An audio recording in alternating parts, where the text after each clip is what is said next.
Who do you trust? Michael Meade said, "A false sense of security is the only kind there is." The play Macbeth illustrates the idea that feeling safe is only an illusion of the mind. All through history, many great leaders have been killed as a result of their trust clouding judgment, and trusting human nature itself to provide them with security and safety. Security is a state of mind in which one feels free or protected from danger. If you have built castles in the air, your work need not be lost. That is where they should be. Now put the foundations under them. Henry David Thoreau. This means that one can feel secure through beliefs and ideas, but if you don't have a good foundation to build upon, your efforts will go to waste. The idea of safety is made in the mind, which is based upon what safeguards you have. In the play Macbeth, the false sense of security has a dramatic effect on two characters, Macbeth and King Duncan. They are both blinded by their pride and trust in others. Both characters are powerful, but overlook in their eyes the weaker people, eventually leading to their downfalls. At the start of the play, the sergeant praises Macbeth, saying, "For brave Macbeth, well, he deserves that name."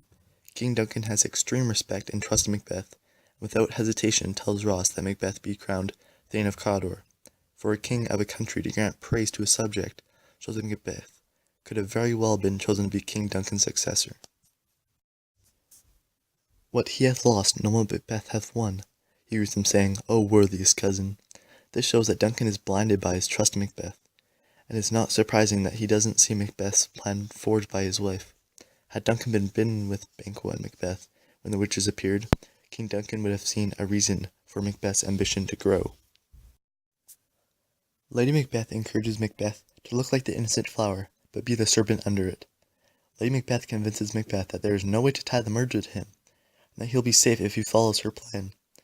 Lady Macbeth criticizes his weaknesses, saying a true man would do it.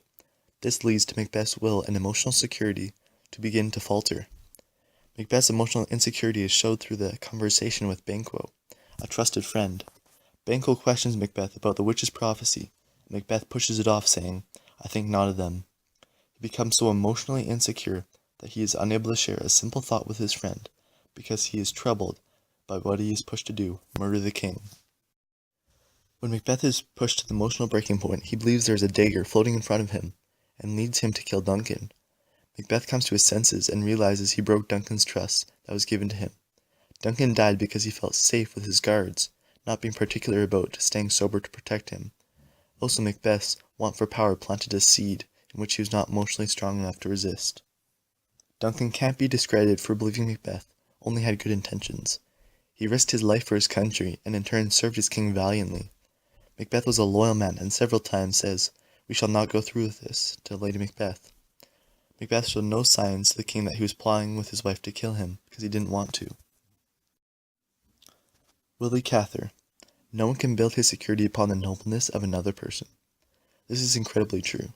If Duncan didn't build his trust upon Macbeth's character and overlook the fact that the Macbeth could throw a great celebration, he would not have died.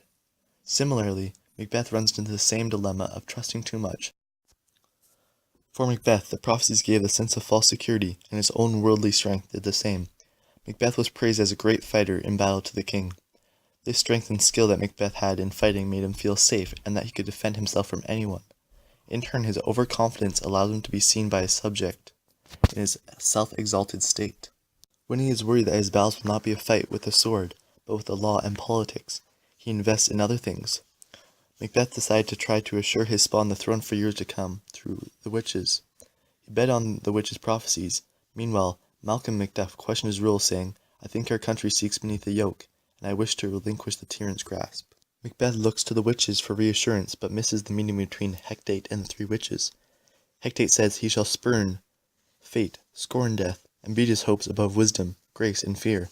And you all know, security is mortal's chiefest enemy. Hecate knows that Macbeth's sense of security is a weakness and exploits it. The question is, why? The way Macbeth deals with problems is exactly as the witches say. When he is worried, Banquo knows that he killed King Duncan. He hires murderers to kill Banquo and his son. He says himself, "I have scorched the snake, not killed it." Macbeth puts aside his values and his thirst for power. Macbeth found truth and comfort in the first prophecy that he'll be Thane of Glamis, Thane of Cawdor, and thou shalt be king hereafter. When he's titled Thane of Cawdor, he merits the witches to being able to know the future. Macbeth becomes so emotionally insecure that he can't feel safe anymore, so he uses the prophecies to reassure himself over and over. When Macbeth finds the witches, he is greeted, "Macbeth, Macbeth, Macbeth, beware Macduff. Also the power of man, for none of woman born shall harm Macbeth." In the third apparition, a crowned child says, "Macbeth shall never be vanquished until great Birnam Wood, to hide Dunsandane Hill, shall come against him."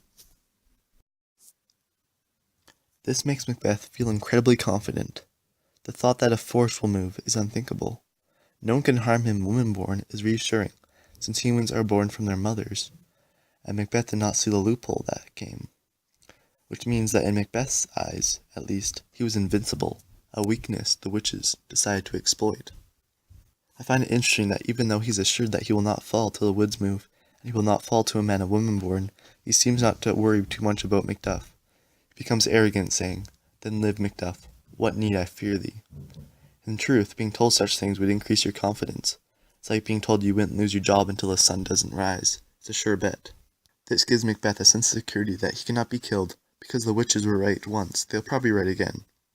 An interesting debate is if the prophecies would have been fulfilled had Macbeth not known about them or not.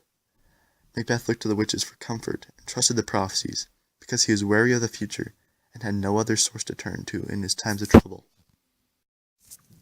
Human security depends on a system where each rational individual calculates that it is more profitable not to rebel. In Macbeth's case, this was true until he found out he was not to be king, in which he rebelled through murder. The play illustrates that trust and security are closely intertwined, and if one's trust is in false things, their security will also turn out to be an illusion.